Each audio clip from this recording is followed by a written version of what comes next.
So it's simple. You project strength to avoid conflict. Peace through superior firepower. Deterrence is established through two things: capability and will. You need to demonstrate the capability to exact such severe retribution that the idea of action against you is so terrifying and not worth the potential gain that people don't take action.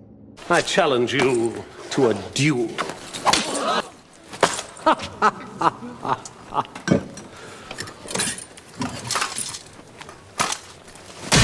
I accept. For example, let's say someone steals $1 from you, and your retribution is you take $1 million from them. Obviously, they wouldn't even attempt to steal the $1 because the potential retribution would be so far exceeding what their potential gain was. Now, the catch is they have to believe that you have this capability. So you either have to demonstrate it, or you have to make it very clear that you can utilize that retribution. The second part is will. Now, this is where it gets really tricky, because not only do you have to demonstrate the capability, but you also have to demonstrate the will to get this done and to apply that retribution. Oh, I'll tell you what I'm gonna do about it. We don't want to do this today. Ooh, yeah. Yeah, what, you lucky my friend's holding me. You lucky, because I'll tear your head off. Don't hold me back, dog. Don't hold me back. Oh, okay, then go for it.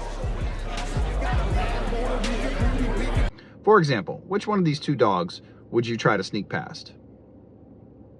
Okay, 100% of people would choose the Chihuahua, because even though it may be mean, it can't do that much damage, versus the Pit Bull, who most likely is mean and can do a ton of damage. So right there, the Pit Bull has succeeded in deterrence where the Chihuahua hasn't, because it has the will, but it doesn't have the capability, whereas the Pit Bull has the capability and the will.